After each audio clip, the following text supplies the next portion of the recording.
Before I critique, I want to first clarify that I'm not speaking to the politics of the Libertarian Party. I'm not interested in discussing the circus that is the political arena because really, the last 100 years of the Republicans and Democrats haven't exactly led to peace and prosperity for all when looking at the growing inflation, debt, and taxation. Rather, I want to cut to the core principles, as the principles are what matter. And roaming millennial, when you speak to principles, you downplay the nature of libertarianism in such a crude way that I cannot help but think that you did not look into what the actual tenets are. The tenets of libertarianism are not based on some mantras of doing whatever one wants, or being an isolationist who is disconnected from others. These are hyperbolic statements that do not represent the principles in any shape or form. The principles of libertarianism are founded in self-ownership, non-aggression, and property rights.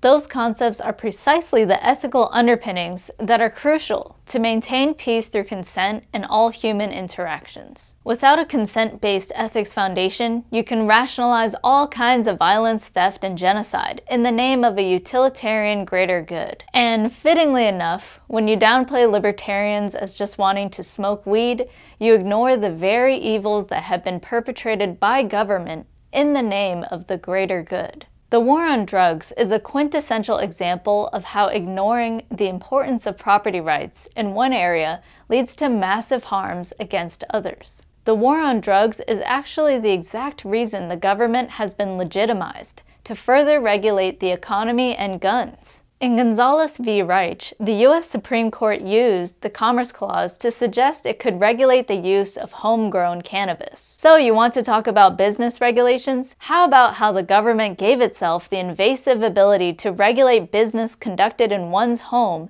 through the Commerce Clause because of the drug war? In states where marijuana is legal, the government is denying people their Second Amendment rights to guns because they use marijuana, meanwhile ignoring anyone who has dangerous prescription drugs or alcohol issues. Those are real, material erosions of individual liberty by the state. And not only that, literally, millions have had their lives ruined because of drug war policies. Homes have been raided, children stripped and attacked, families torn apart, patients denied medical care, and many of these harms took place for political purposes, not even because of actual drug use. To quote former Nixon domestic policy chief John Ehrlichman, "We knew we couldn't make it illegal to be either against the war or black, but by getting the public to associate the hippies with marijuana and blacks with heroin, and then criminalizing both heavily, we could disrupt those communities. We could arrest their leaders, raid their homes, break up their meetings, and vilify them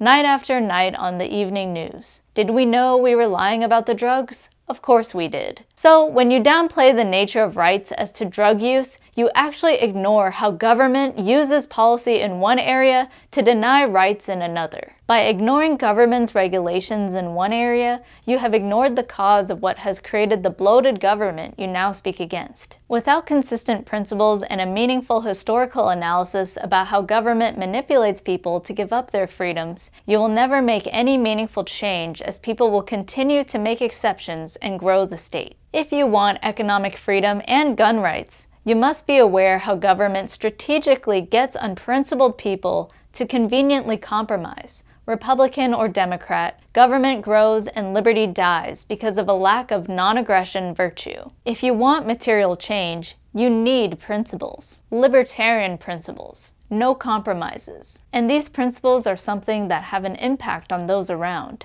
They make for a more peaceful and prosperous future for all. Yes, freeze!